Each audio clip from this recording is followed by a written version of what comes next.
El mundo ha cambiado más en los últimos 10 años que los anteriores 40. El sistema educativo escolar sigue siendo el mismo desde hace 200 años. Es sorprendente, pero ese sistema fue creado para llevar gente a las fábricas. Pero hoy, en esta nueva economía, no está funcionando. En el mundo, son millones de jóvenes los que sufren por lo que sucede detrás de las rejas y los altos muros de los colegios y universidades. Y es por esto que decidí investigar junto a mi equipo de antropólogos, psicólogos y neurocientíficos al sistema educativo. Entre ellos, los que dicen ser los mejores y muchos de ellos son los peores. Para así determinar si el sistema educativo actual beneficia o más bien afecta el desarrollo humano de esta época. Vale, ¿y a ti te gusta el colegio? No. ¿No? ¿Por qué? Porque es que hay veces la comida es muy mala y los profes muy regañones. Y para mí casi que ninguno me aguanta. El único que me ama es el profe de educación física porque me gusta mucho el deporte y corro rápido, entonces soy el que mejor le cae bien. El sistema educativo se montó con la revolución industrial y seguimos exactamente igual. Es decir, se enseñaba a la gente para que trabajara en fábricas. El sistema educativo, las fábricas y los coles se montaron al mismo tiempo. Y lo que se pretendía es que la gente no pensara o que pensara lo menos posible y sobre todo que no se equivocara, porque el error estaba castigado en una fábrica. El sistema educativo es un gran entramado de poder que va preparando e indoctrinando para el día de mañana a los futuros ciudadanos y que va aclimatándoles a lo que después van a tener que soportar habiendo desensibilizado esos efectos. Por ejemplo, el soportar el hostigamiento, la burla, la exclusión, el mecanismo de chivo expiatorio. Y muchas veces los niños en el sistema educativo lo que aprenden es que el mundo es una selva donde funciona el sálvese quien pueda. Esto prepara a un futuro ciudadano indiferente respecto a las injusticias sociales y que tampoco va a reclamar para sí la solidaridad de los demás. Por tanto, prepara a un individuo mucho más maleable, más manipulable y más aislado y con la sensación de que nadie está ahí fuera para crear una red de solidaridad conmigo. Creo que todavía los sistemas educativos están en el modelo arcaico, antiguo de hace siglos atrás, cuando la competencia era memorizar, aprender a leer y a escribir, o sea, las inteligencias más lingüísticas y racionales. La tecnología va aumentando, el mundo va cambiando rápido. El sistema educativo de Colombia se ha quedado estancado en el mismo de hace 40, 50 años. Los cambios han sido mínimos.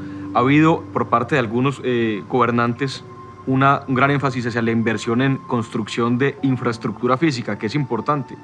Pero si se construye el coco, la infraestructura, pero no se cambia el sistema desde adentro, seguiremos igual.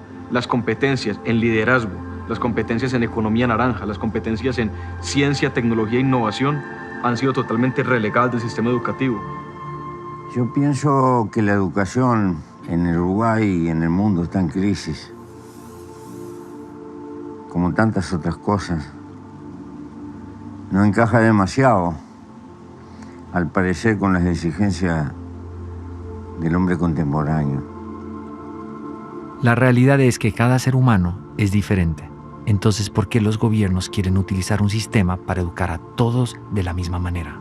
Insatisfecho con los resultados, nos seguimos por varios países para constatar si es que uno o todos los gobiernos están cometiendo el mismo crimen. La manera que te califican aquí es el ser, el soy, hacer, decidir y saber. Ya no es por lo menos el que te evalúan si sabes, sino el cómo eres. Y si estás mal tú.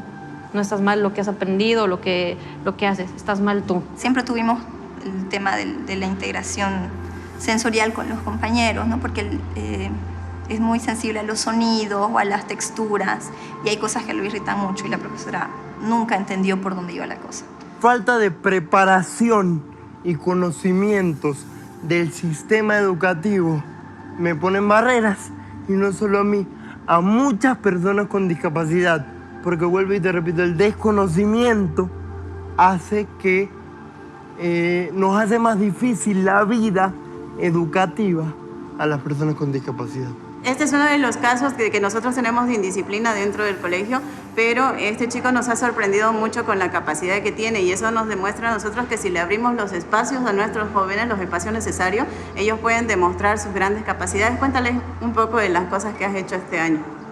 Bueno, este año yo y un grupo de compañeros hicimos lo que es un robot controlado a través de Bluetooth por una aplicación que creamos y programamos también el robot para que pueda hacer las rutinas que hace. Pero realmente para mí el sistema educativo en Colombia fue digamos que ir y nadar contra la corriente toda la vida. ¿Dónde falla el sistema educativo en Colombia?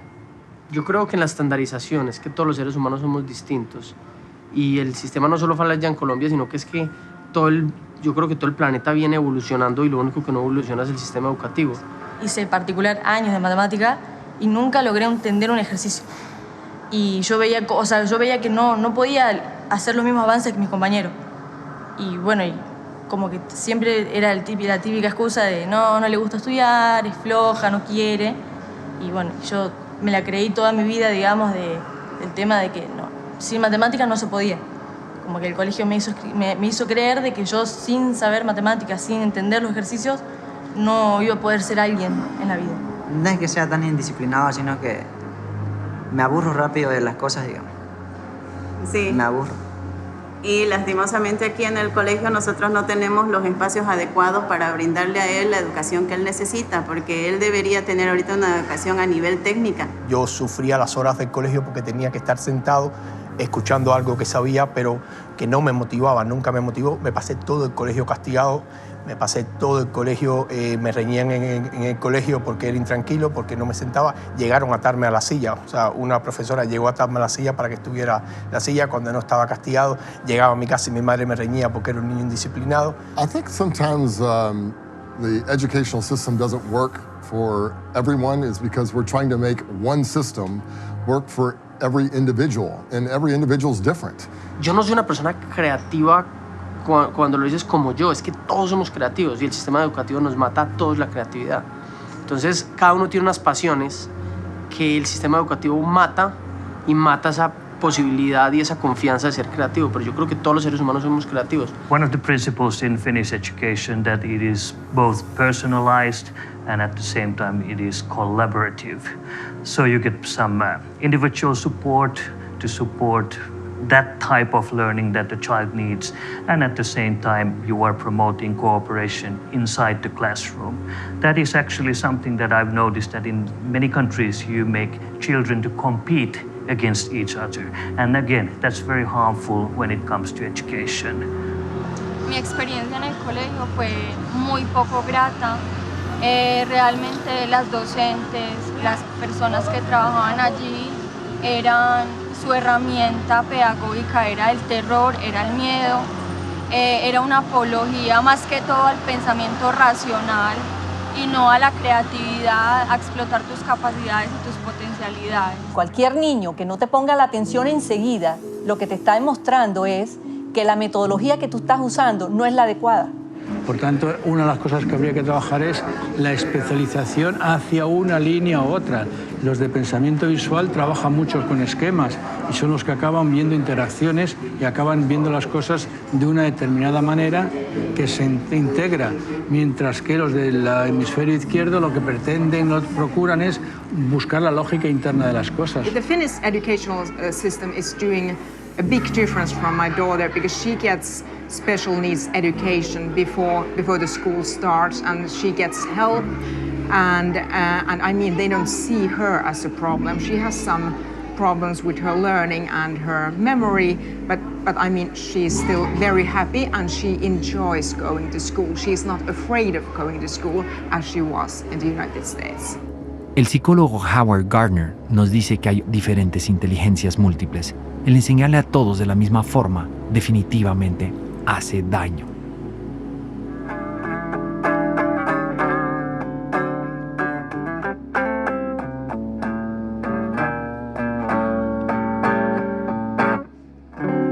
Muy buena, David. Cuéntame, David, ¿y cómo te sientes tú como artista dentro del sistema educativo? Es un poco abrumador, realmente es un poco abrumador porque siempre me toca justificarme por mí mismo.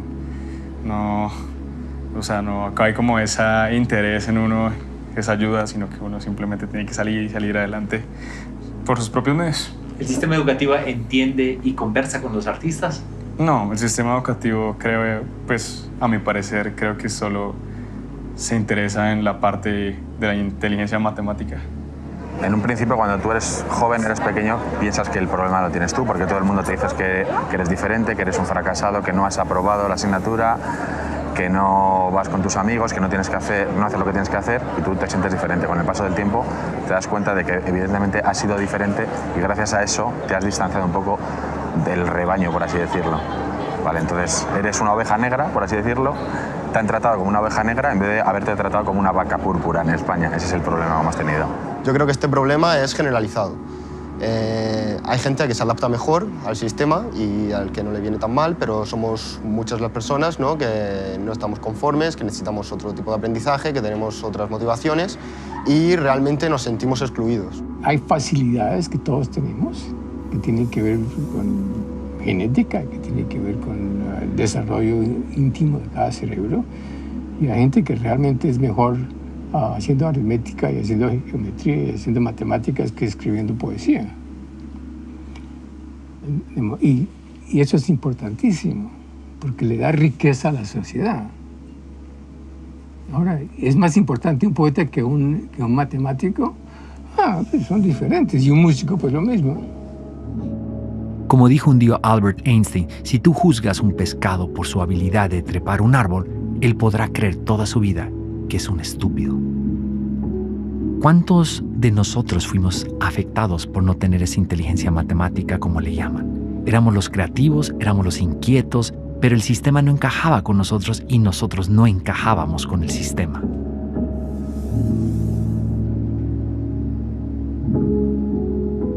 En casi todos los países, una gran parte de los maestros son consecuencia de un fracaso profesional. Es por esto que hay tantos maestros teóricos y muy pocos prácticos. Sin embargo, ellos son los que más posibilidades tienen en lograr una mejora inmediata dentro del sistema. Después de haber entrevistado a varios de ellos en los diferentes países, me doy cuenta que la mayoría de los maestros no son felices. ¿Tus profesores son muy serios? ¿Son muy alejados ustedes o son buenos amigos de ustedes? No, muy alejados. ¿Sí? ¿Les tienes confianza a tus profesores? No. Oscilo entre la culpa, digamos, entre no haber hecho lo suficiente y el orgullo de haber hecho algunas cosas bien. Pues, por ejemplo, mi caracterización del profesor universitario era anfibio cultural, fósil viviente, partera del futuro. Obviamente esa consigna no me la aprobó nunca mi equipo, pero además era tan de malas que decía fósil viviente y levantaba la vista y ahí mismo le caía sobre un fósil viviente. ¿Qué desmotiva profundamente a los docentes, a los maestros bolivianos? Yo creo primero la falta de reconocimiento de su rol en la sociedad, y eso repercute o se ve en un salario mínimo, en un salario que es insuficiente para poder trabajar. Por ejemplo, un director de un instituto tecnológico gana $500. $500 cuando el salario y tiene que trabajar 8 horas al día. Y no puede trabajar en otra cosa. Hacen unos trabajos más maravillosos, más importantes para un ser humano y son los que peor ganan. Pero sí es cierto que muchas personas hacen exactamente lo que les piden que hagan, y los que se rebelan contra el sistema habitualmente son o apartados o incluso expulsados, porque evidentemente molestan. Yo creo que están todos frustrados, o en la mayoría de los casos frustrados, porque no pueden dar su mejor versión. Se tienen que ceñir al guión que les han puesto para que hagan exactamente lo que esperan de ellos. Por tanto, yo creo que la frustración es tan grande en los alumnos como en los docentes. Los docentes están calificados en general poco entusiasmados por razones sociales, culturales y porque han dejado de ser el ícono de la excelencia en una sociedad. Hace 100 años ser docente era ser alguien importante en el pueblo o en la ciudad. Hoy no necesariamente es así. Al perder esa autoridad, creo que han perdido un poquito de incentivo de mejorar, de innovar, de hacer cosas nuevas con los jóvenes. Sin embargo, siguen siendo lo más importante que una sociedad se puede brindar a sí misma. El lugar donde les cedemos, les damos prestados a nuestros hijos para que se hagan ciudadanos. Y eso es indelegable. Los docentes están como todo docente, como toda persona, en la zona esta de confort que se habla tanto, que no quiere cambiar, pero está preocupado porque no le va bien, se aburre. Yo siempre digo que ganan mal, en general, en la mayor parte de los lugares, pero antes se alimentaban de la energía de los alumnos y ahora los alumnos están apagados. Entonces es un sufrimiento, hay faltas, no tienen ganas de ir a trabajar, y además de no estar cuidados ni por los padres ni por los directivos, ¿no? Como que el docente está estás solo, y encima le estás pidiendo que cambie y que aplique cosas y solo, porque salvo muy pocos países lo valoran. En Colombia, afortunadamente, los que toman la carrera de la docencia son generalmente personas que no pueden ingresar a otras carreras y eso hace que sea difícil y los malos estudiantes en muchas ocasiones terminan siendo los nuevos maestros. El sistema educativo está hecho para tener profesores mal pagos, con problemas de motivación muy serios, con niveles de estrés altísimos. Y todos sabemos ya que existen unas neuronas espejo, que nosotros transmitimos nuestro estado a los pequeños. Y ahí empezamos a tener problemas impactantes. La educación se convertía en un problema, no en una opción. Y eso es importante. La educación ya no es un privilegio, es un derecho. Y ahí se vuelve mucho más crítico todo el sistema, incluso los mismos profesores, porque a ellos les imponen todavía ofrecer una educación impuesta con unos parámetros en donde su libertad se ve cohibida, en donde ellos en realidad no son personas felices. Ellos mismos se meten en un sistema que los envejece, los desactualiza y los desconecta del infante. Y pues, como todos lo sabemos, cualquier tarea se vuelve difícil si nosotros no tenemos una conexión emocional con lo que hacemos. Nosotros somos todos un sistema. Entonces tenemos que, primero que reconocer la importancia increíble que tienen los maestros. Porque a veces los maestros los maltratan, creo que son los maestros de escuela. Los maestros de escuela es mucho más importante que maestros en la escuela de medicina. Es decir, tiene mucha más importancia el entender los pasos del pensamiento que una profesión da. Entonces, a los maestros no se les trata bien. Segundo, los maestros tampoco lo hacen bien. Y lo hacen bien porque ellos creen que ellos son los dueños del conocimiento. Y creo que un buen profesor que se gane el corazón de los muchachos es un valor imperecedero. Lo que puede dejar sembrado un buen profesor en generaciones de muchachos es un capital inconmensurable. Pero lo que puede destrozar un mal profesor también. Hoy en día creo que es una profesión muy desprestigiada la de los profesores. Creo que ya no es lo mismo como cuando hace algunos años atrás, cuando el profesor era la máxima autoridad, ¿no? Lastimosamente ahora somos culpables de muchas cosas, ¿no? Si el alumno es mal alumno, es culpa nuestra. Si el alumno se vuelve un pandillero, un maleante, es culpa nuestra, ¿no? Entonces, lo que no se dan cuenta en la sociedad es que nuestro trabajo es tan delicado que nosotros construimos. Yo siempre digo esto, ¿no? Nosotros como docentes construimos vida. Los arquitectos pueden hacer edificios, los zapateros zapatos, pero nosotros como docentes armamos, construimos, creamos vida, creamos personas que mañana van a estar dentro de una sociedad. Entonces, creo que las personas no se dan cuenta la magnitud tan grande de la cual es nuestra labor profesional, ¿no? Como docentes. Do they make good money? No, not at all. They are just paid middle. It's not the money is not the motivation. It is actually it's so much about the a very autonomous academic profession. Teacher profession, it's quite valued. People trust us teachers, and we are, if I may say, we are highly educated. All the teachers, they have at least master's degree in their subject area, and they also have studied a lot of education. And also I'd like to say that we teachers, we have a lot of freedom. Can you teach how you feel too? Yeah, definitely I can. I really can. You're totally autonomous.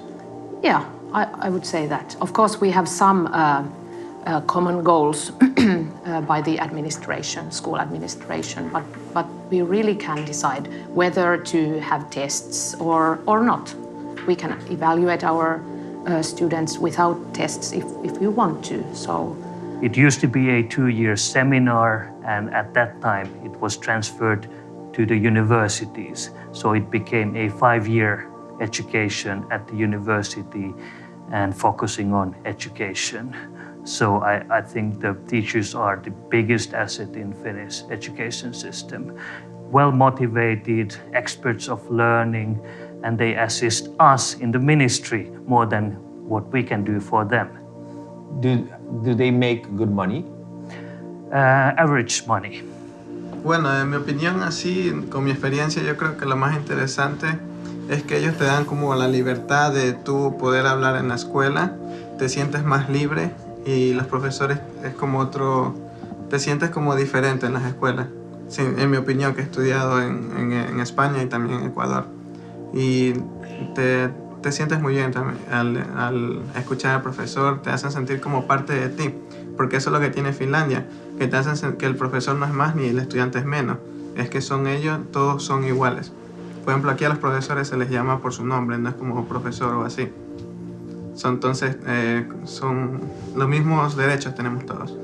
Well, I think the atmosphere is very free, and I feel like I can talk to teachers freely, and there is no kind of step between me and the teacher. Me queda claro que Finlandia tiene uno de los mejores sistemas educativos del mundo, y eso lo logran a través de sus grandes maestros. Sin embargo, ¿de qué sirve estar en los primeros lugares de los famosos exámenes PISA si en Finlandia existe tanta depresión, tanto insomnio y también suicidio y alcoholismo?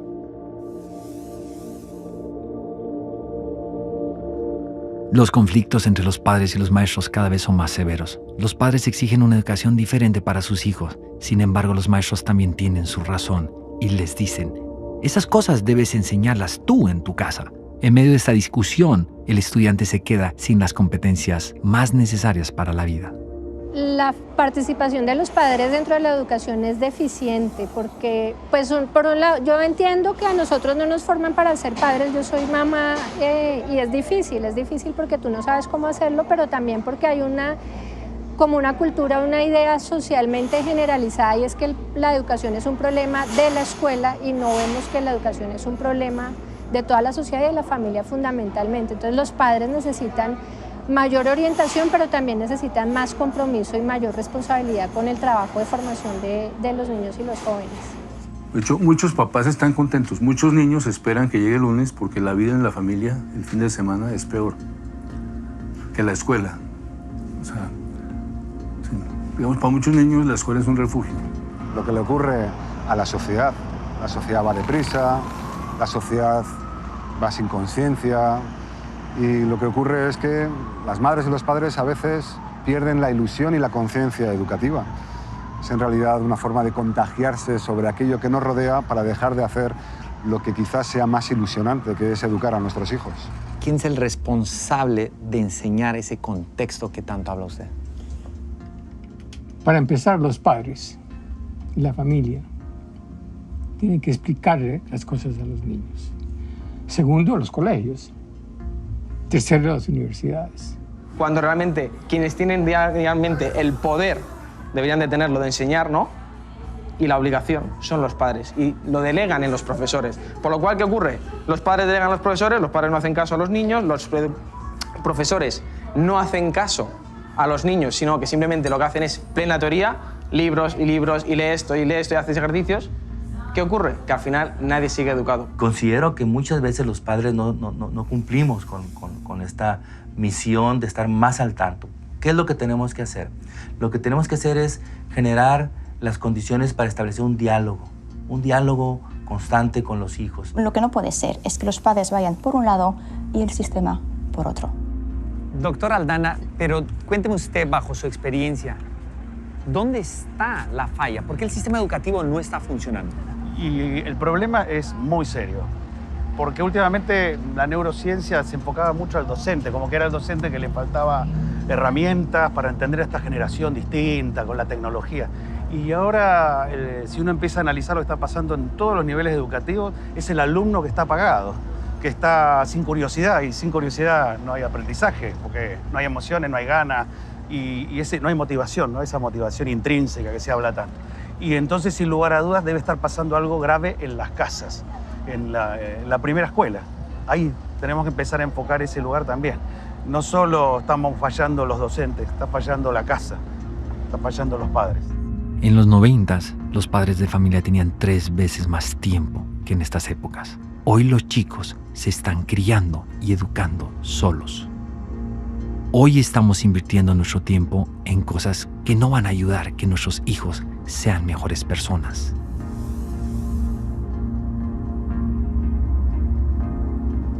Buscar la respuesta y la ciencia con respecto a las tareas era nuestra misión en esta ocasión. Cuéntame, ¿te gusta hacer tareas? No, ¿Por qué? porque hay veces las llevan para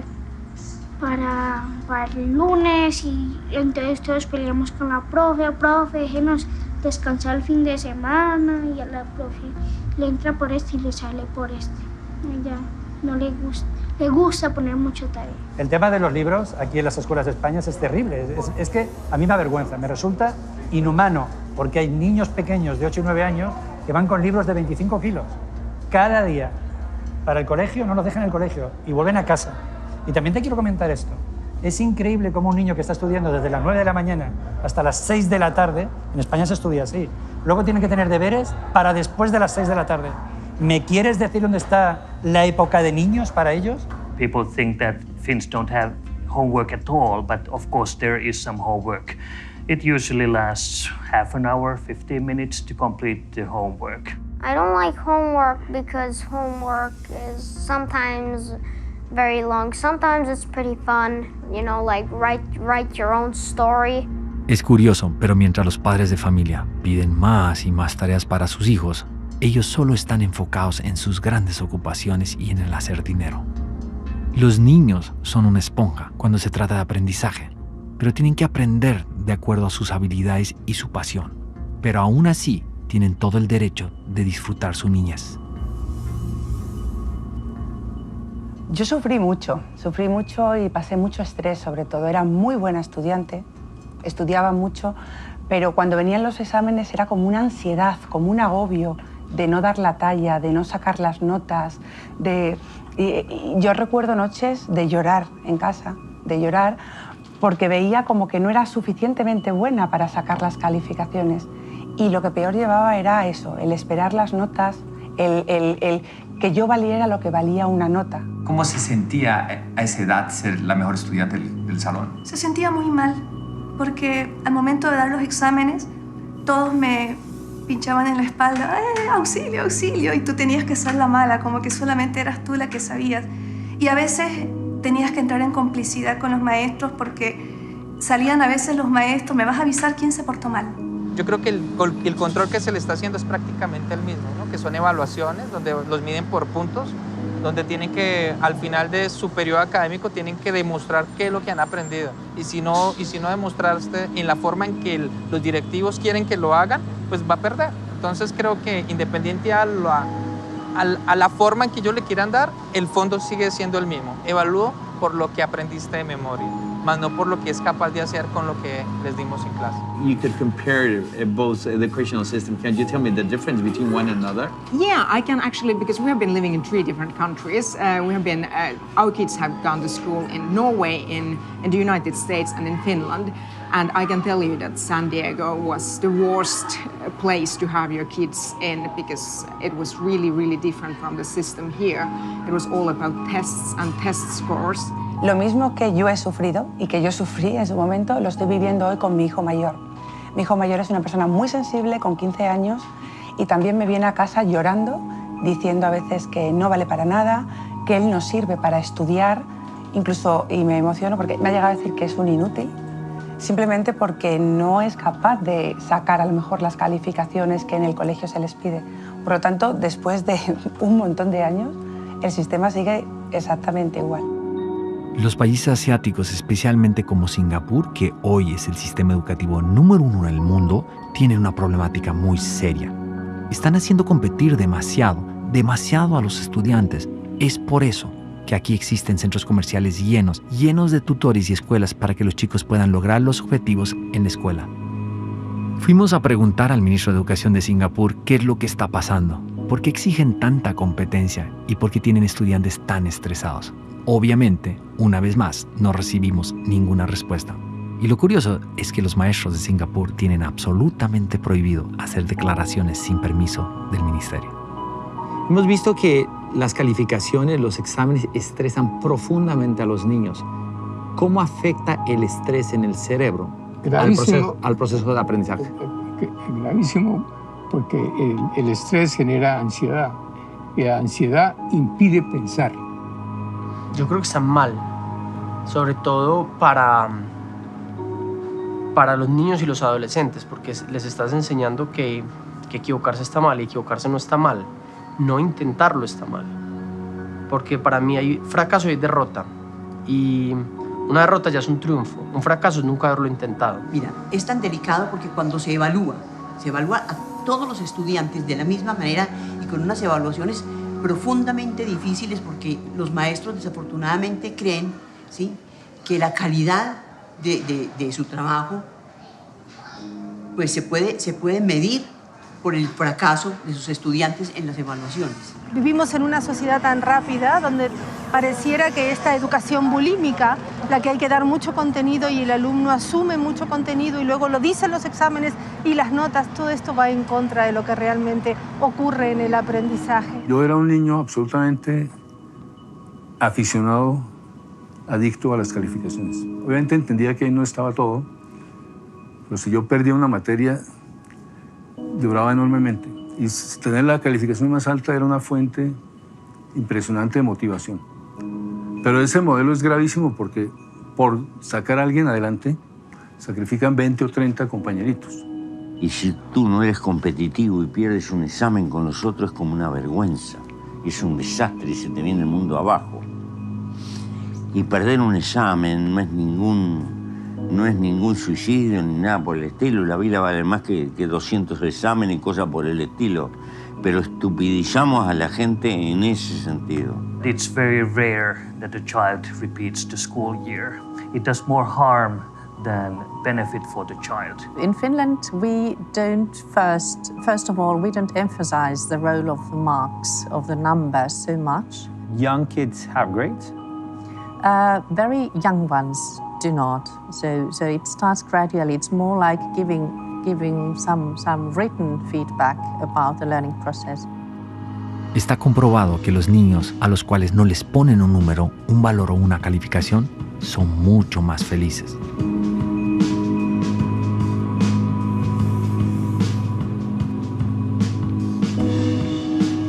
Hice un ejercicio y es curioso el resultado. Estuve más de 20 minutos parado en una esquina y nadie en Finlandia me volteó a ver. La pregunta es, ¿acaso no les enseñan a amar, a querer, a sonreír, a conectarse? Eso es lo que necesita el mundo, amor y cariño. Pero también el sistema educativo necesita dar amor y dar cariño. Obviamente las matemáticas son esenciales para la vida, algo básico, pero no creo que sea algo en lo que yo me tenga que enfocar sí o sí. Por ejemplo, yo veo que en la pintura no necesito números. O para, no sé, para sacar una foto tampoco necesito números. A mí me hubiera ofrecido contenido de una manera más atractiva, yo me podría interesado de muchas cosas, porque yo al fin y al cabo, en el momento en el que dejaba el aula, era cuando realmente empezaba a estudiar, era cuando realmente empezaba a aprender, porque era cuando cogía mis conferencias, era cuando cogía mis libros, era cuando cogía lo que a mí me interesaba y era lo que me aportaba y con lo que crecía. Pero para mí la escuela fue una pérdida de tiempo y si ellos hubieran estado más cercanos, incluso yo llegué a sentirme inservible en ese sentido como persona, porque veía que era incapaz de aportar a la sociedad, porque veía que no tenía nada que aportar, porque no encajaba. El mundo está cambiando de una forma impresionante, Eduardo. No sé cómo ves tú el sistema educativo español. ¿Está realmente adecuado para estos cambios radicales que existen en el mundo? Sin duda no, porque los resultados están ahí. Demuestran que la gente está insatisfecha, que no tiene buenos resultados y sobre todo lo más importante, que la gente no es feliz. Que están siendo programados de forma deliberada para ser autómatas que trabajen de forma fácil, sencilla y sin molestar demasiado. Hoy en día queremos gente creativa, queremos gente que piense, queremos gente que cree empresas o que cambie el mundo. Y lo que hace el sistema es no permitirnos pensar, convertirnos en máquinas. ¿Cómo funcionan las emociones con respecto al aprendizaje? El aprendizaje tiene que ver con la adquisición y el guardar el conocimiento, es decir, la capacidad de reencontrar las emociones. Son una situación mucho más primitiva y muy potente, que simplemente recalca la importancia de algo, pongamos. Entonces uno tiene conocimiento de alguna cosa y no le interesa, lo olvida. Tiene conocimiento de algo que le interesa, es decir, tiene la emoción del interés, que es una emoción. Entonces, si se juntan las dos, entonces no se olvida. se pone en contexto. Entonces la emoción contextualiza. No nos enseñan a gestionar las emociones, no nos enseñan a superar el fracaso, a ser líderes, a ser emprendedores, a tener éxito, a buscarlo, a trabajar en equipo. No sabemos cómo gestionar eso. El problema es que en los colegios no se está educando en sintonía con el cerebro. Educar en sintonía con el cerebro significa que primero está el ser y después está el saber y después está el tener. Realmente yo creo que hace falta que la gente tenga esa parte de inteligencia emocional que el doctor Goleman despertó en el mundo y que hace que la gente entienda que es más importante tu coeficiente de inteligencia emocional que tu coeficiente de inteligencia. ¿Dónde crees que está el talón de Aquiles del sistema educativo? Creo que ahí, en el excesivo acento en lo cognitivo, en el haber olvidado que educar es dejar que salga lo de dentro, el verdadero ser de un ser humano. La inteligencia artificial implica un cambio de paradigma, que es que la educación es preparar a la gente para entenderse mejor por dentro, ser más imaginativos, utilizar su creatividad, su espontaneidad, su resiliencia, flexibilidad. A nada de esas cosas a mí me enseñaron en la escuela y hoy yo lo veo que tampoco enseñan ni siquiera a los niños que se están formando hoy. Las emociones están siendo algo tan importante en el aprendizaje. Sabemos muy bien que si no hay emociones positivas, no hay ganas de aprender, no hay motivación, no hay ganas de tener continuidad en el estudio. Al contrario, es frustración. Yo creo que desde la elemental, yo creo que desde la escuela primaria ya debe de haber una clase que sea, qué sé yo, nutrición 101. ¿Qué te estás tomando o qué estás tomando cuando eres pequeño? Ese niño quizás de 5 años, 6 años, que está llegando a la casa y se está tomando un refresco, quizás pudieron salvarle la vida o de ser diabético si sencillamente en la escuela le hubieran enseñado, qué sé yo, nutrición kids o nutrición niño, y le hubieran enseñado que ese refresco tenía 11 cucharadas de azúcar, 17 cucharadas de azúcar. Mi pregunta quizás sea, ¿ese niño quizás hubiera tomado 2, 3 refrescos después que jugara? O sea, los mismos niños se hubieran educado para que en un futuro no fueran enfermos. ¿Cómo vamos a trabajar en grupo si no tenemos las competencias blandas? Esta es la idea. ¿Cómo vamos a hacer sistemas globales de resolución de problemas humanos si no tenemos competencias blandas? Un día Aristóteles dijo, educar la mente sin educar el corazón no es educar en lo absoluto.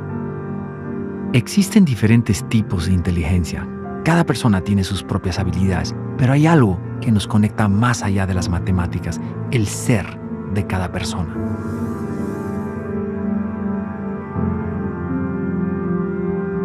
¿Qué es esta imagen? Como la profe me imagina. ¿Y qué es? ¿Qué significa? ¿Cómo te imaginas? Con la boca sellada.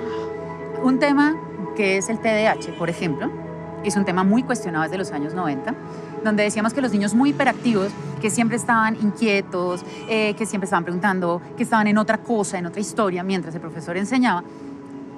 Pues bueno, seamos honestos, eso también fue una moda diagnóstica de toda esa población. El 90% seguramente no tenía un diagnóstico realmente de problemas químicos y desequilibrios, sino que le estorbaba al orden que la academia estaba exigiendo. Y bien delicado este tema, porque si te das cuenta, llamaban a los papás y nos decían, tu hijo es hiperactivo con déficit atencional, necesita un medicamento. Y te dejaban a ti la decisión, ¿medicas a tu hijo? Y tú decías, bueno, sí, medico. Ok, pero también tendrás que sentir tú cuándo es la hora de desmedicar. ¿Qué pasa? Era la mejor manera de deshacerse del problema académico de los niños hiperactivos, de los niños preguntones y de los niños inquietos. Hoy esto está en una reevaluación muy importante porque vemos nosotros que el niño curioso es el que realmente llega lejos. Porque, como te decía, cuando el cerebro se cuestiona, identifica una necesidad de una respuesta. Y el cerebro está hecho biológicamente para aprender. Tenés maestras que están diagnosticando. Entonces, eso acrecenta el estrés y la fatiga en los padres porque ellos mismos te dan un diagnóstico. Su hijo tiene déficit de atención, su hijo tiene hiperactividad, su hijo tiene Asperger. ¿Me entendés? Entonces, ¿qué es lo que pasa? El papá va a internet, busca qué es lo que significa, se escandaliza, se horroriza y no hay la ayuda correcta y concreta. En realidad, ¿qué es lo que tendría que hacer? El sistema educativo, el colegio, privado o público, tiene que enviar a este niño a un psicopedagogo. El psicopedagogo hace el análisis correspondiente y tiene que derivar en los especialistas que corresponden. De hecho, nuestro hijo mayor, uno de los mayores, en total reunimos 6, somos una gran familia, pues él estuvo también diagnosticado con trastorno por déficit de atención y estuvo tomando durante aproximadamente un año al menos una medicación, aquí se llama Concerta, y cuando tenía aproximadamente 14 años el chico empezó a sentirse mal y cuando hablábamos con él nos llegó a confesar que no sabía qué hacer, no sabía cómo continuar adelante y que tenía incluso ideas de suicidio, que se quería quitar de en medio, etc. Entonces, claro, pues imaginaros, ¿no? A nosotros nos alarmó muchísimo aquello. Rápidamente dejó de tomar cualquier tipo de cosa y de medicación y de ahí ya nosotros tenemos ese antecedente porque además yo conocía que eso podía ser un efecto secundario de la medicación, con lo cual dejamos rápidamente esto y no queremos que con nuestro hijo pequeño eso vuelva a suceder, con lo cual hemos tenido que sacar también, no lo sacamos, perdona, lo echaron, nos lo expulsaron de ese colegio, ¿eh? De lo que yo me di cuenta es que mi hijo, se llama Borja, era capaz de verse las 3 películas del Señor de los Anillos sin moverse. Se aprendía todos los nombres, controlaba todo, o sea, él fijaba su atención, era una atención selectiva. Ahora, cuando era algo impuesto, el niño se rebelaba totalmente y cualquier cosa le podía dispersar. Entonces no tenía ese problema de atención que a mí me querían vender. Yo fui medicado para tener mejor aprendizaje. Es más, yo solicité la medicación durante una temporada en la que veía que no paraba de repetir y era incapaz de concentrarme en la biblioteca. Pasaba los días en la biblioteca, forzado porque era lo que tenía que hacer, pero detestaba ponerme delante del libro y estudiar. Y siempre estaba con mis ideas, buscando proyectos en mi cabeza, proyectos que a mí me interesaban o con temas que a mí me interesaban y acababa sustituyendo el libro por lo que a mí me interesaba, porque es que era incapaz de centrarme, es que era totalmente incapaz, porque me sentaba delante del libro y lo rechazaba. Aunque yo dedicaba el tiempo, y basaba el tiempo, y entonces yo llegó a un punto en el que dije, bueno, pues a lo mejor es que tengo déficit de atención o algo, voy a solicitar estas pastillas por lo menos para tener el título y poder avanzar en mi educación, porque estoy estancado. Y es que no me queda otra, es o termino esta educación y continúo con esto, o directamente me voy a acabar debajo de un puente. No tengo otra salida, voy a acabar con trabajo basura y esto va a ser mi vida y no puede ser. Y eso al final acabó llevándome a una depresión, eso junto a otras cosas acabó desbordando en una depresión que realmente fue lo que me hizo dejar la escuela. Sé que estuvieron cerca de recetarte Ritalina porque eras hiperkinético, ¿sí? ¿Qué piensas tú de eso? Yo creo que la mayor bendición de mi vida son mis padres. Mi mamá apenas le dijeron eso, se paró en la raya y en los colegios donde estuve nunca aceptó eso. Ellos lo que hacían conmigo era que me patrocinaban un montón de actividades extracurriculares como para que yo botara esa energía. Entonces yo hice todos los deportes que tú te imagines. Si yo al mes ya no quería hacer karate sino kung fu, me pasaban. Si al otro día quería montar en bicicleta o karts o motos o tirarme en paracaídas o en parapente, ellos estaban todos esos días patrocinándome como todas esas cosas que me despertaban la creatividad y quemaban la adrenalina de una forma natural. Nuestro hijo tenía demasiada competitividad y que no era sano, que no era normal. Claro, a mí me revelaba eso, porque digo, ¿cómo es eso un problema en un chico que lo que quiere es mostrar su energía, expresarse en el mundo, actuar, interactuar? Y eso no se podrá canalizar de una manera adecuada. So many students on Ritalin and Adderall and all these ADD drugs because a lot of times school is boring and they're only being measured, their value as a student is only measured on standardized tests. When at our school, we engage students through hands-on projects. And so when we engage students and they're actively involved as opposed to being a passive learner, when students are actively involved in their education, they don't need those medications as much as traditional schools. Yo pienso que la Ritalina se da cuando el maestro no está utilizando una buena metodología para que ese estudiante aprenda. TDAH desaparece en la medida en que el niño que medita está lo que tiene que estar en el momento y en el instante y a partir de ahí está plenamente atento. Mi percepción es que si fuéramos una sociedad sana, estos datos deberían ser la primera plana de cualquier periódico todos los días del año. Estamos diagnosticando y medicando a cientos de miles de niños por todo el país simplemente porque el sistema educativo no es capaz de adaptarse a la diversidad en el aprendizaje y eso es algo que como sociedad estoy seguro que nos vamos a recriminar dentro de 30, 40, 50 años. La cantidad de niños que toman medicación sin necesitarla. Medicación psicofarmacológica, anfetaminas, que no necesitan y que va a tener graves consecuencias para su desarrollo en el futuro. Sabemos que como mucho el 4% de los niños puede tener TDA, aunque creemos que probablemente será el 2%.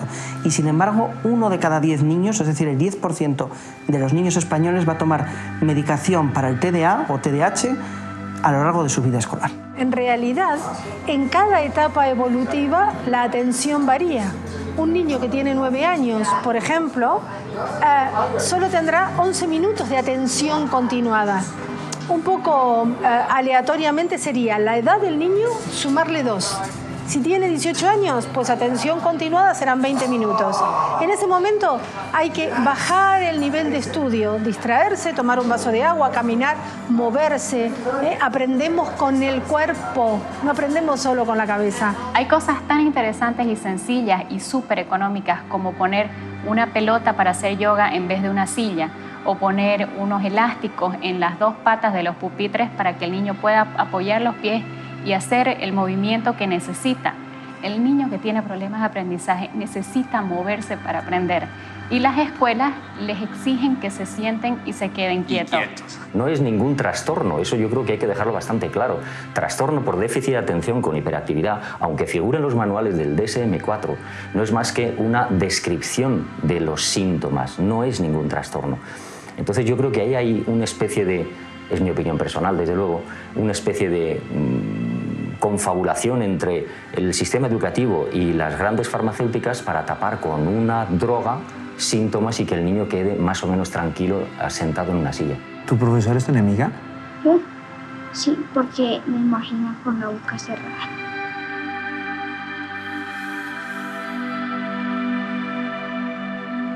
Me gustaría que en el colegio, digamos, tengan áreas así de ciencias, que tengamos laboratorios así donde podamos desarrollar así cosas de que algunos estudiantes tienen así una genialidad espectacular para que puedan desarrollar cosas en el colegio, pero lastimosamente no lo tenemos.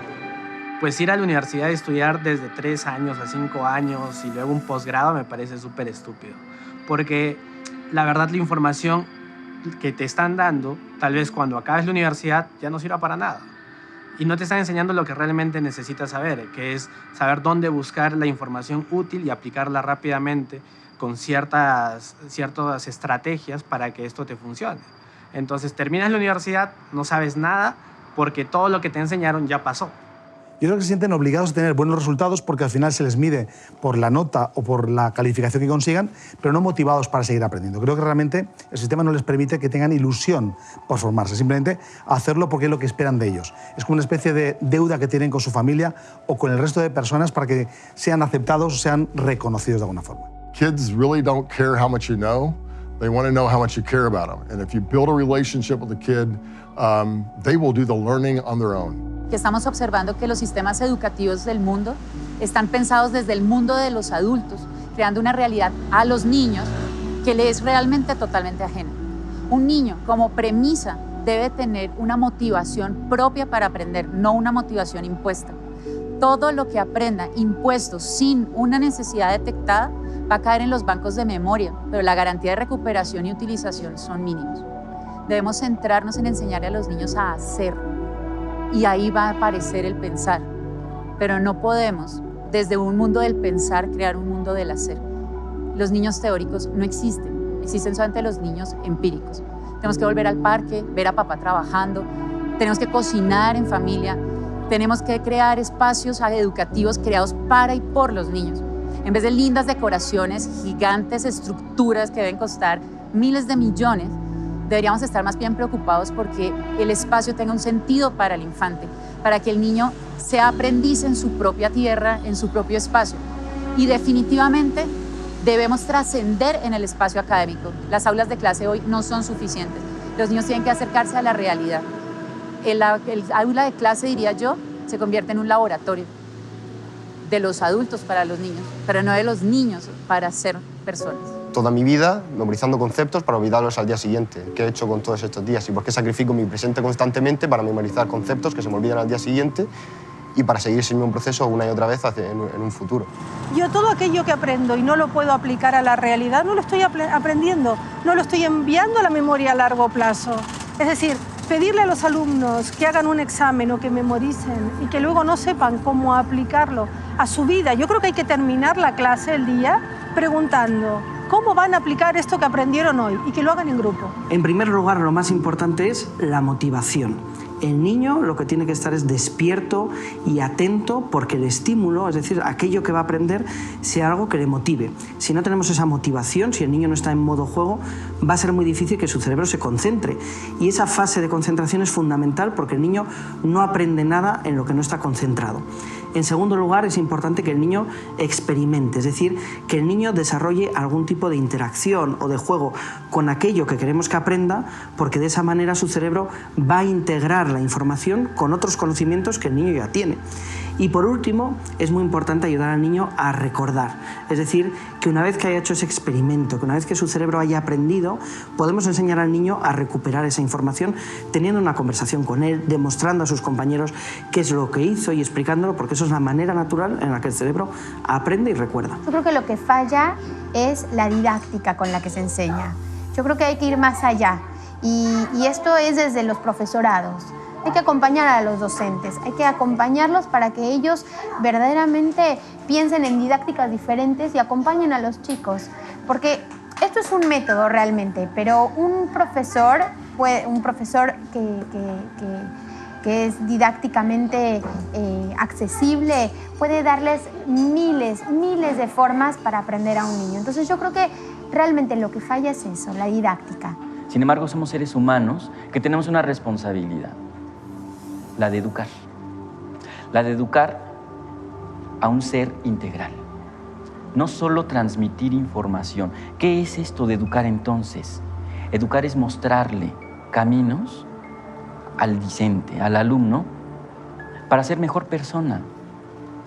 Educar es mostrarle al otro, es enseñarle a ser feliz. Eso es hablar de emociones. A veces nos alejamos y miramos el tema de lo afectivo y de lo emocional como un tabú y entonces nos circunscribimos a operaciones y fórmulas matemáticas, a teorías sobre la mente y el funcionamiento cognitivo o a procesos de ingeniería. Y en muchas de las ocasiones nos preguntamos, bueno, ¿y a quién estoy enseñando? Si tan solo reflexionásemos en esa pregunta, ¿a quién estoy enseñando? No qué estoy enseñando. Esa sola pregunta me lleva a la persona del otro. Me lleva al ser, a la existencia del otro. Desde mi punto de vista es muy importante poner en contexto, tanto motor como emocional, el conocimiento. Si no, se olvida. Y estábamos hablando que cuando uno termina escuela primaria y secundaria, lo que uno recuerda es más o menos el 15%. Es decir, el 85% se perdió. ¿Y por qué se perdió? Se perdió porque no hubo contexto. ¿Eso para qué sirve? Entonces, no sirve, pues... Hay un principio del cerebro. Lo que el cerebro no se ha preguntado, no lo puede responder. Es la ausencia de una pregunta y, por tanto, obviamente, la ausencia de una respuesta. O sea, si alguien no se hace la pregunta, da lo mismo lo que le enseñas, no va a retener. Exactamente. Lo que vamos a encontrar nosotros es que los niños necesitan cuestionarse, identificar una necesidad para buscar la manera de responderla. O sea, eso significa, perdón que te interrumpa, pero eso significa que el niño preguntón aprende más. Total, ama al niño preguntón. En las neurociencias lo tenemos claro. Un cerebro que peca por exceso siempre será más adaptativo que el que peca por falta. Los niños juiciosos, de hecho, no son lo mejor. ¿El homeschooling es un reemplazo del colegio? No es un reemplazo del colegio. Empezando porque homeschool no es llevar el colegio hacia la casa. El homeschool es un estilo de vida donde el aprendizaje es fundamental para la familia porque cualquier espacio tú puedes aprender. ¿Dónde es el daño más fuerte que está cometiendo el colegio a los niños de hoy? En tantas cosas, pero yo pienso que en su parte psicológica y en su parte, digamos, de autoestima, porque la mayoría de los chicos no cabe, o sea, el colegio tiene un molde establecido. Si tú no cabes dentro de ese molde, o te adaptas o sales. Y entonces eso en parte hace que los niños salgan muy lesionados de este sistema educativo. Un chico que sale desplazado de hasta 5 o 6 colegios es porque no estuvo dentro de ese molde. Entonces cuando ya llega a una opción como homeschool ya está muy lesionado. How many years do you think a country needs to reform their educational system? At least 10 years, 20 years, even 40 years as what's been going on in Finland. I mean, you start reform and it takes time. Very seldomly you can make a difference in 4 years in the office. Uno educa cuando enseña a juzgar. Y el juicio tiene que ser cuidadosamente formado. En algún momento se diseñó en 8.000 páginas toda la primaria con instrucciones para el maestro. Tal clase usted hará esto, usted verificará tales resultados. O sea, se le quitó como la potestad al maestro de planear activamente su trabajo. Se le entregaron guías. En las pruebas internacionales de educación, Argentina no le va bien, al igual que el resto de los países de la región. Estamos todos juntos ahí en los últimos de la fila y es una especie de mal ejemplo de hermandad latinoamericana, no es lo que queremos que suceda. Pero Argentina tiene otro componente que es más grave que no le vaya bien, que es la dispersión de los datos, lo que llamaríamos la inequidad, lo que llamaríamos la falta de homogeneidad en el sistema educativo. Y eso es lo que me parece que tenemos que enfocar. Las políticas públicas de educación, por supuesto, tienen que apuntar a mejorar el nivel educativo, pero sobre todo tienen que apuntar a acortar la brecha entre los que están bien y los que están mal.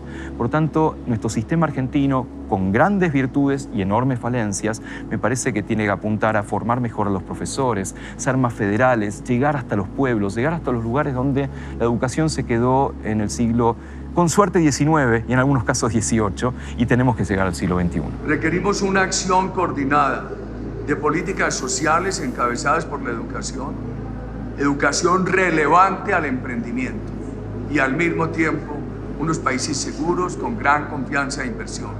Porque si usted tiene gran confianza de inversión, le da oportunidades a los jóvenes, pero si usted no tiene una educación universal relevante al emprendimiento, entonces esa confianza de inversión se desvanece, porque no puede avanzar en escalas de competitividad por falta de juventud educada. En Colombia no hay un sistema educativo, hay un mercado educativo y pues dentro de eso hay intentos de construir pedacitos de sistema.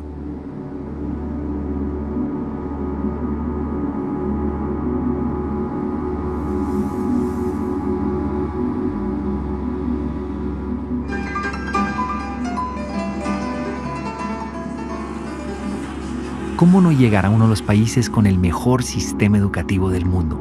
Corea del Sur, un país donde los chicos compiten y se matan, técnicamente se matan, por lograr entrar a las famosas universidades del grupo Sky.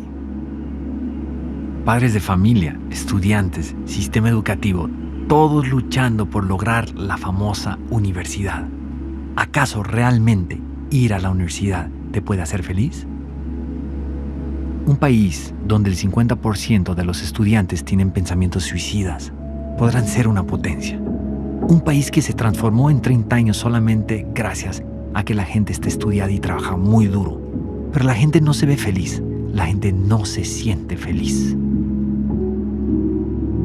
¿Acaso la vida es estudiar, estudiar y estudiar? ¿De qué sirve graduarse de la mejor universidad de Seúl si después no sabes relacionarte con tus amigos, con tu familia, con tu sociedad y no sabes utilizar tu inteligencia emocional y social?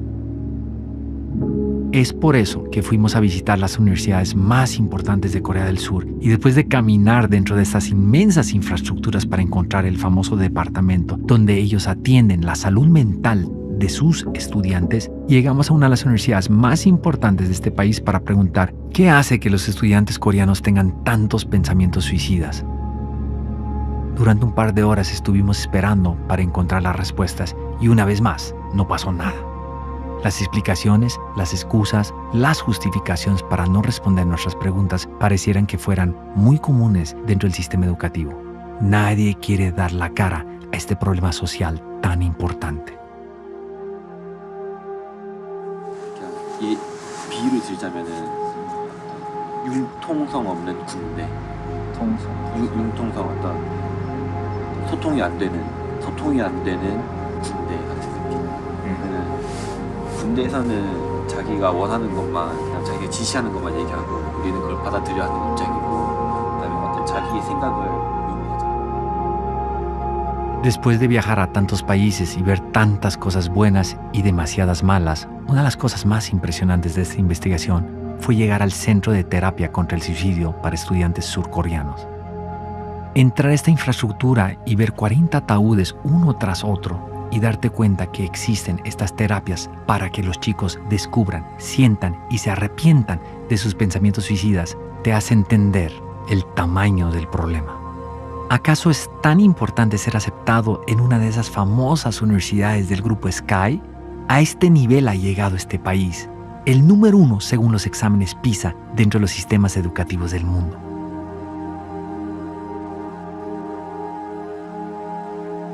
Esta terapia te lleva al borde del sentimiento de lo que es suicidarse.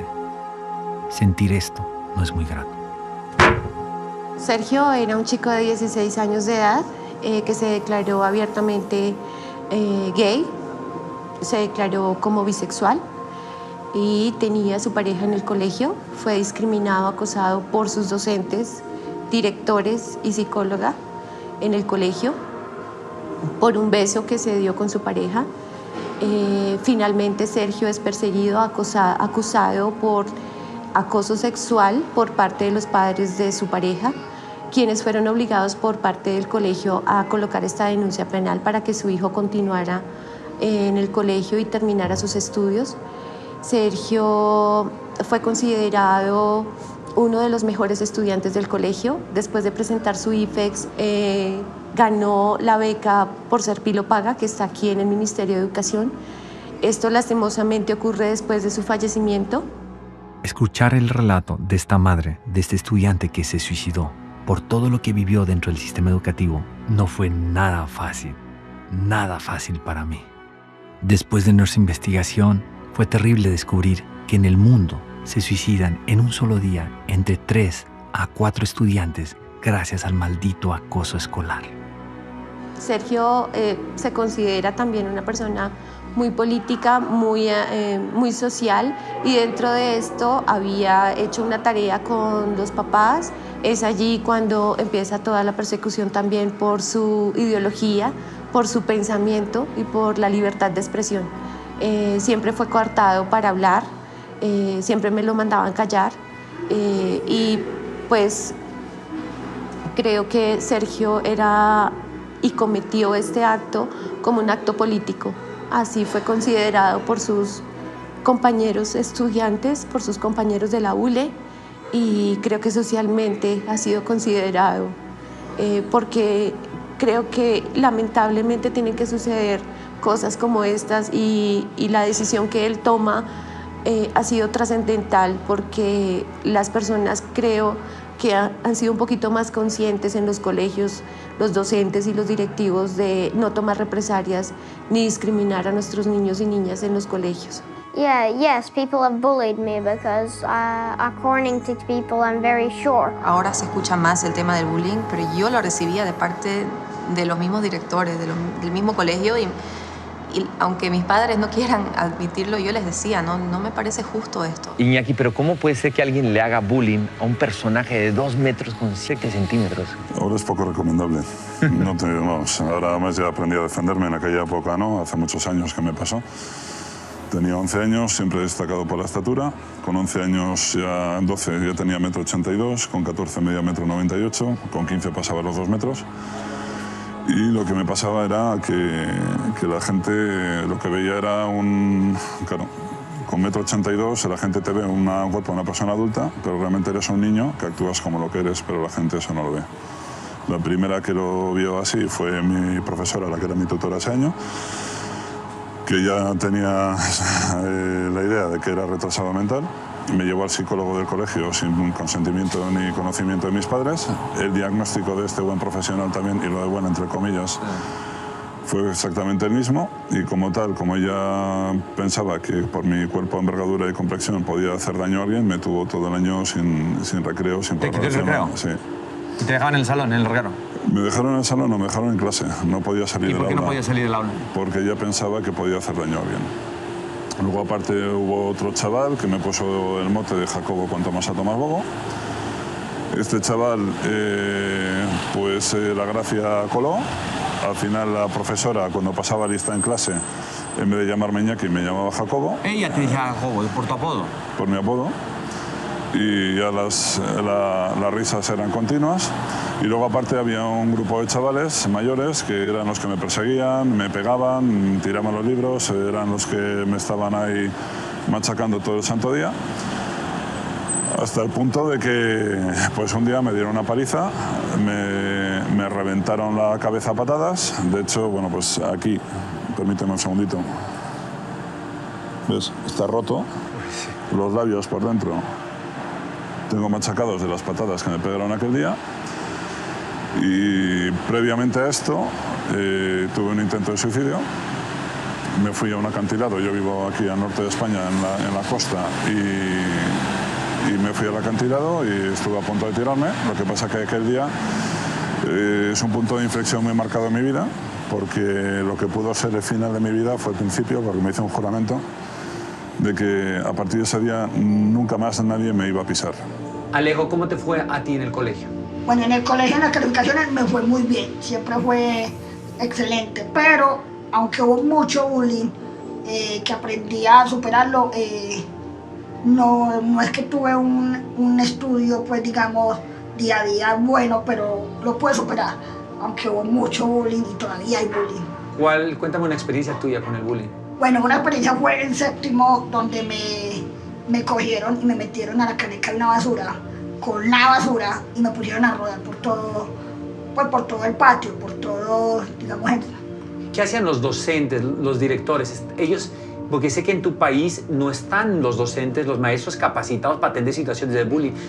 ¿Qué pasaba con ellos y contigo y la gente que te bulleaba? Realmente fueron muy pocos los profesores que se sensibilizaron conmigo en esa parte cuando me hacían bullying, y no hacían mayor cosa. ¿Por qué? Porque la directora nunca me creía, nunca me creyó.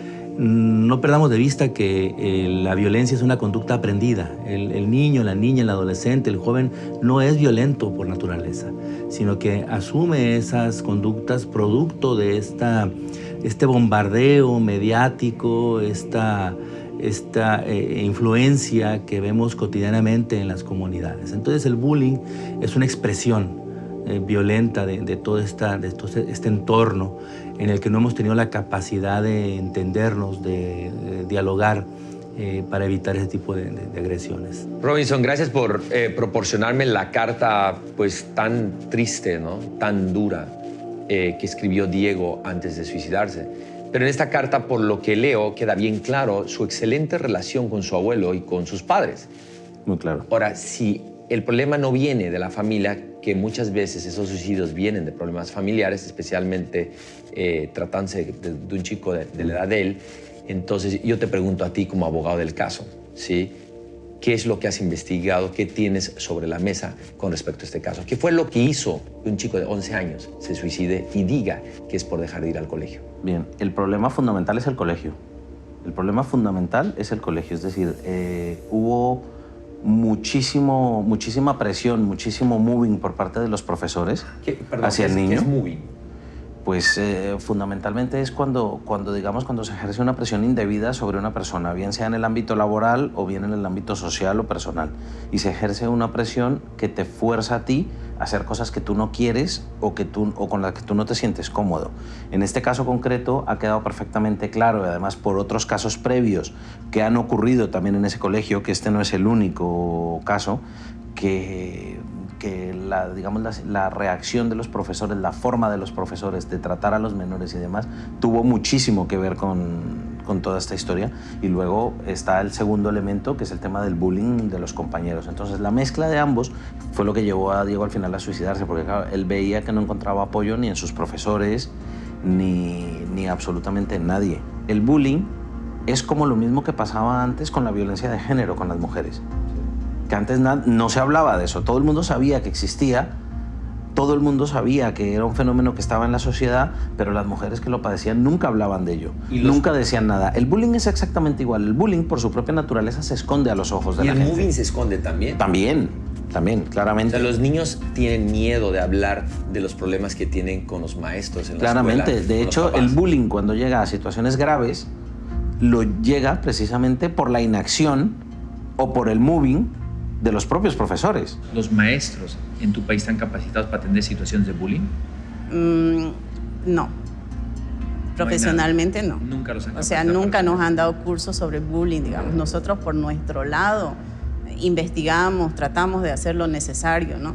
Pero que nos hayan dado una charla, un curso exclusivo sobre cómo pasar o cómo sobresalir del bullying, no.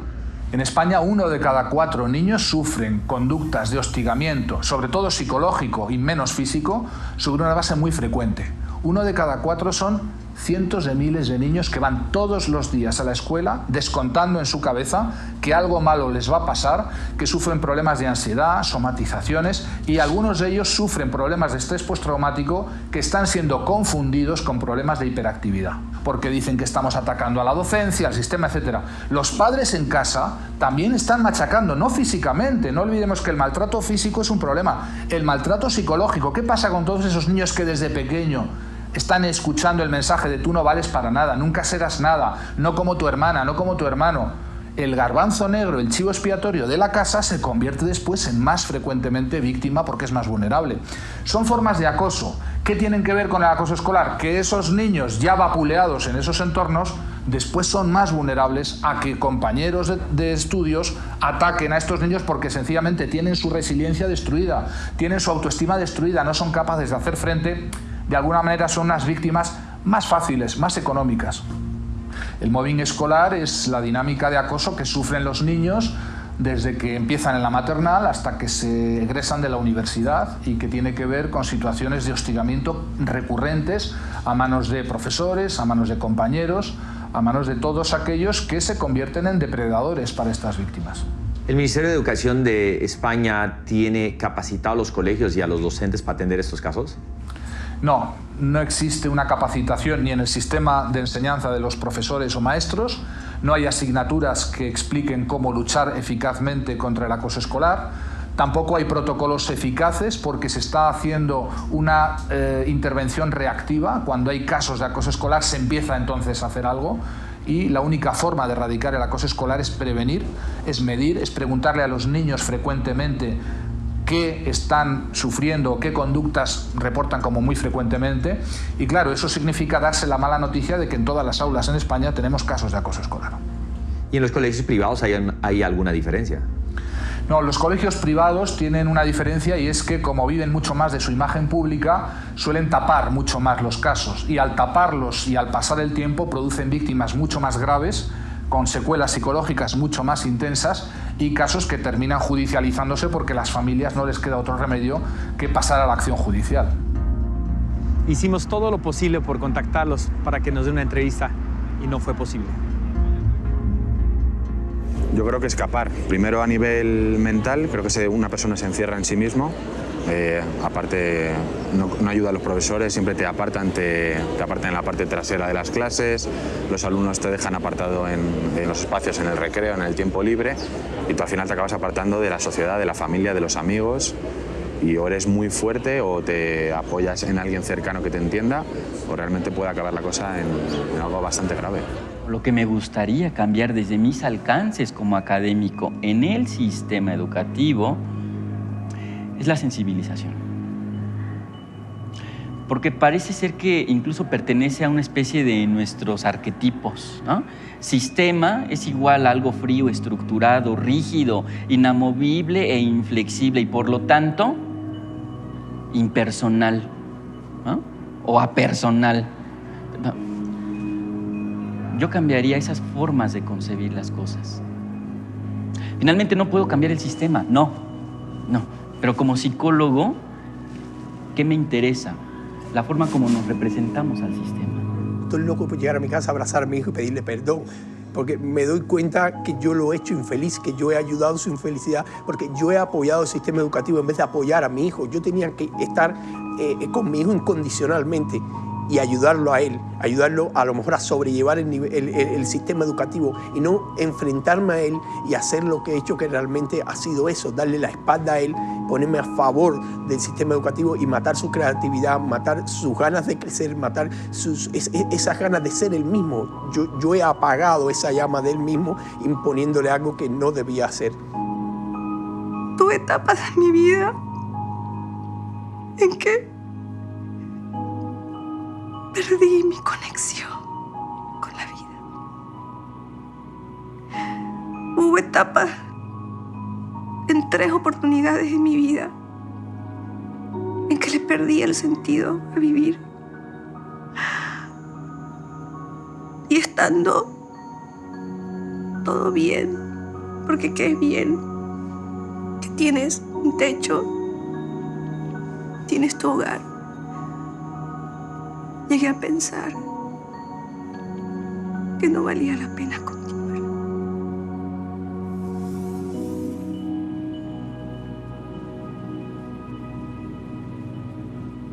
3 a 4 suicidios por acoso y presión escolar al día.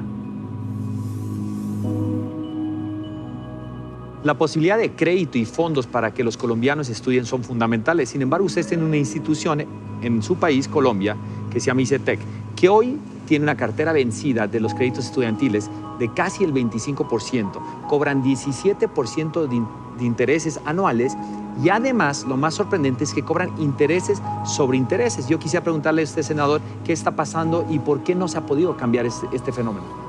Bueno, en primer lugar, digamos que el hecho de que la educación pública superior no sea gratuita en Colombia ha llevado a que las familias tengan que acudir a los créditos educativos. Y entonces hay una institución que se llama ICETEX, que es pública, que ofrece créditos educativos en unas condiciones que indudablemente no son las mejores para las familias colombianas. Por eso hemos presentado un proyecto de ley para prohibir ese cobro de intereses sobre intereses y llamar la atención de los colombianos en la lucha por conquistar lo fundamental para que este sea un derecho real de los colombianos, educación gratuita en el nivel superior. El ICETEC le presta a estos chicos y le pone condiciones para estudiar la carrera que ellos quieren financiar, no la que quieren los muchachos. Y ahí le están truncando su vida profesional. ¿Qué dice el presidente del cambio? ¿Hace cuánto se metió ese cambio? ¿Se está solicitando ese cambio? ¿En qué estamos? Bueno, hace 16 años se comenzó a cobrar intereses sobre intereses y hoy el resultado es catastrófico. Es decir, frente a que no existe la garantía de la gratuidad de la educación, se ha tomado entonces al crédito para poder acceder a una mercancía, porque esa es la situación complicada, que el gobierno y el Estado colombiano considera que la educación no es un derecho, sino una mercancía por la cual hay que pagar. ¿Qué pasa ahí? Que el ICETEX comienza a cobrarles de una vez. Dicen que dan un año de gracia, pero mentira, no dan ningún año de gracia, sino de una vez le están cobrando los intereses. Y esta deuda se cuadruplica, generándole un problema social a la familia. Por supuesto que se genera corrupción en torno a esto, porque hay una nube de abogados que se vuelven cobradores de los créditos, familias empobrecidas que no tienen cómo pagar el crédito y terminan hipotecando, entregando sus inmuebles, su apartamento, en fin, y sobre esto se ha generado una gran corrupción. Cuando no puede recuperar su cartera, va y se la vende a otra entidad del Estado que se llama CISA. Aquí tengo el documento de soporte. ¿Qué se está demostrando ahí? Que CISA se la vende a una empresa negocios estratégicos y esa empresa de negocios estratégicos triplica la deuda de los estudiantes colombianos. En el mundo, los estudiantes y sus familias ya no pueden pagar sus deudas escolares. Esto está afectando a demasiada gente y nadie está haciendo nada al respecto. ¿Dónde está la corrupción? ¿Dónde está el negocio? ¿Dónde está el negocio de la educación para los gobiernos y los políticos en Latinoamérica, no solamente en Bolivia? Yo creo que en el manejo de los ítems. El manejo de los ítems, de los docentes, por lo menos en Bolivia, ahí se da la mayor corrupción. Tenemos docentes puestos a dedo sin mayor calificación, directores más que todo puestos a dedo, que tienen que estar con una afiliación política al partido oficialista y así se maneja a través de los sindicatos, de las federaciones y las confederaciones. Pues simplemente el gobierno mexicano quiere arrebatarle al pueblo el derecho a la educación pública. quiere privatizar las escuelas, entregárselas al capital privado, para lo cual parece ser necesario el despojar de sus derechos laborales a los trabajadores. O sea, tú me estás diciendo que él quiere, ¿sí?, cambiar el sistema educativo para luego venderlo a inversionistas, empresarios que les interesa ese sector. La privatización de la escuela pasa por su desmantelamiento.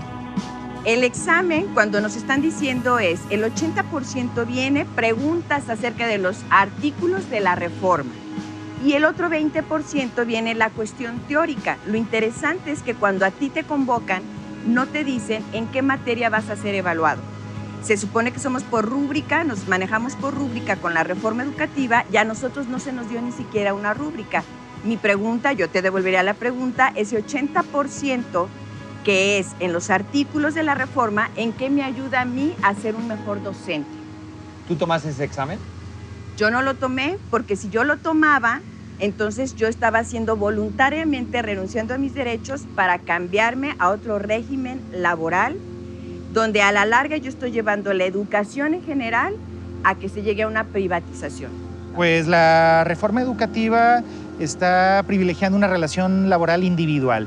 Es decir, el gobierno tiene una relación contigo como trabajador individual al margen de todo sindicato, de todo contrato colectivo o de toda negociación de tipo colectivo. O sea, aquí estamos hablando fundamentalmente de desaparecer los derechos laborales conquistados a lo largo de décadas con luchas muy sangrientas, como la que vivimos ahora. El gobierno está diciendo que los maestros no permiten las reformas, ¿sí?, y que no quieren ser capacitados y evaluados. Y el gobierno dice que por eso está teniendo la pelea con el sindicato. ¿Qué tan cierto es eso, no? Eso es mentira. En el caso muy claro del ejemplo de nosotros como maestros de bachillerato del estado de Jalisco, los profesores a los que el gobierno despidió injustamente eran los mejores maestros del colegio de bachilleres, los más capacitados, con el perfil más alto, además de los más comprometidos con ¿No los corrieron por hacer revueltas y política? Los corrieron por negarse a someterse a una evaluación que en realidad es una trampa laboral.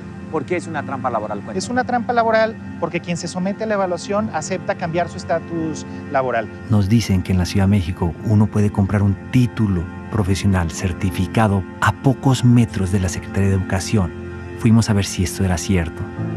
Ya te digo, me das dinero, fotos, nombre, carrera, firma, y ya posteriormente ya yo te digo, te entrego los papeles y te digo para cuándo va a estar, tú puedes checar en internet.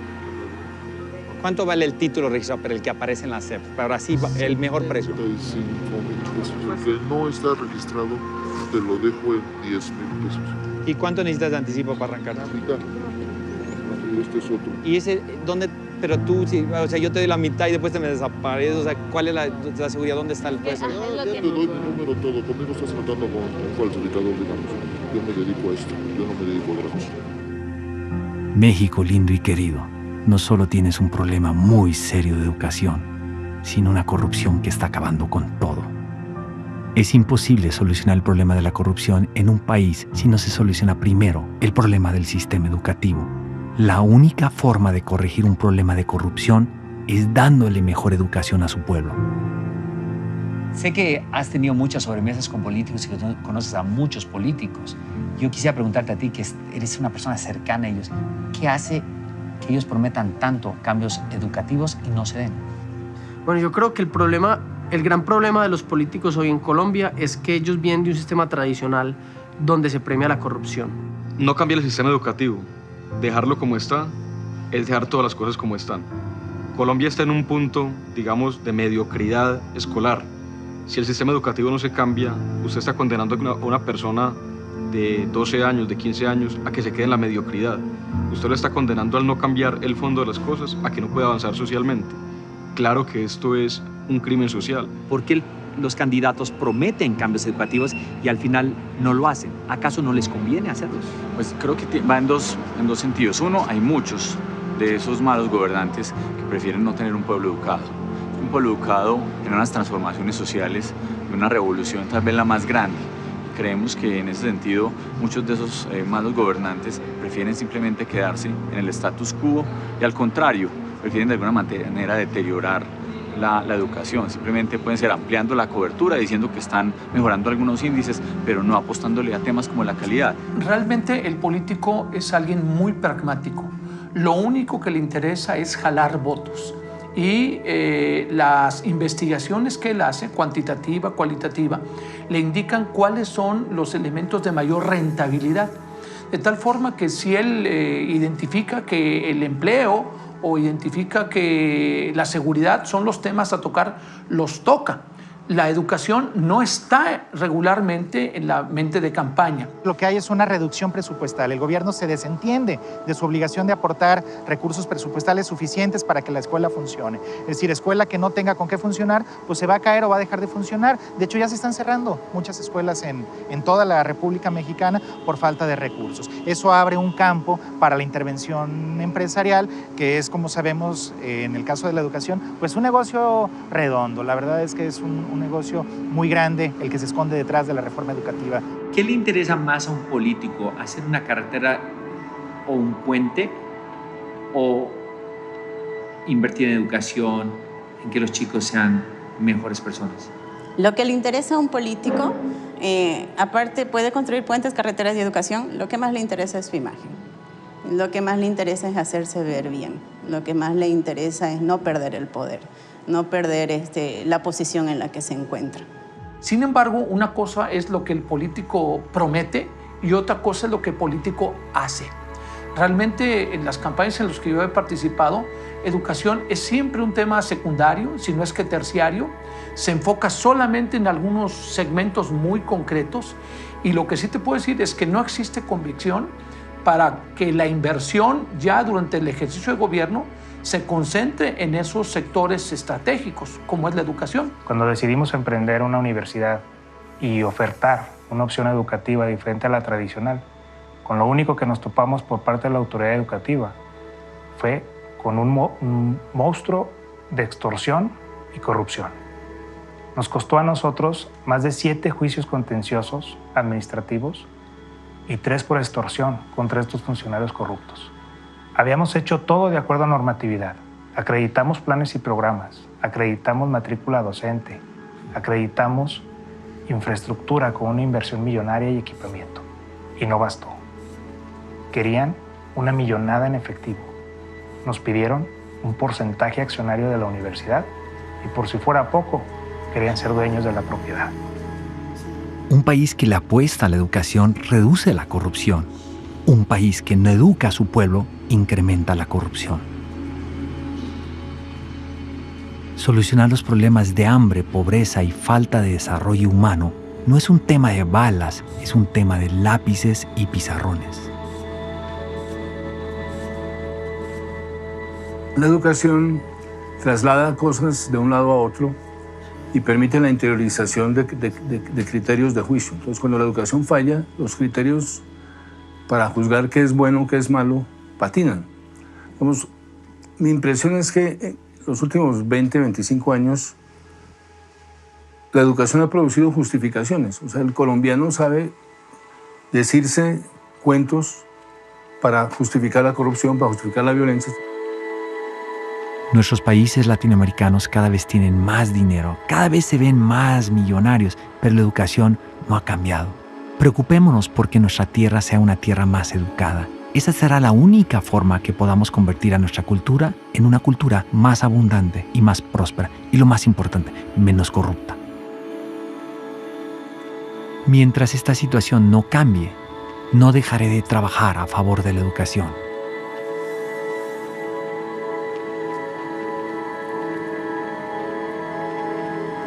Fuimos muy, pero muy lejos a buscar las respuestas y soluciones para el gran problema que tenemos en el sistema educativo a nivel mundial. Un problema que conforme pase el tiempo y mientras sigue el mismo sistema educativo seguiremos afectando a nuestros hijos y otras generaciones, por qué no pensar que hasta nuestros nietos. Qué tristeza que teniendo la solución encima de la mesa no hagamos nada al respecto. Mientras el sistema educativo, que lo somos todos, no nos hagamos responsables y exijamos ese cambio a nuestros gobiernos, seguiremos cometiendo un crimen llamado educación. Paquidérmico. Malo. Obsoleto.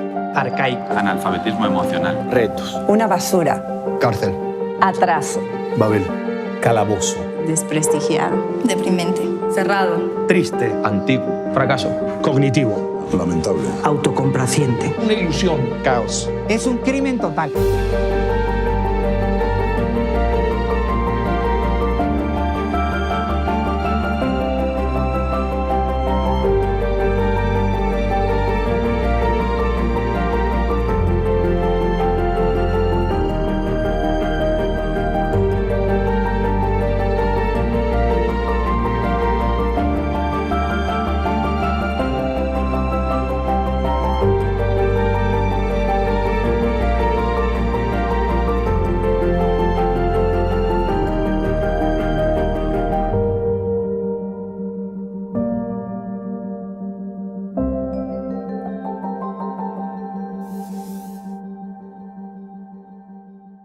Hay que descubrir lo mal que estamos de una manera que no nos destruya. Hay que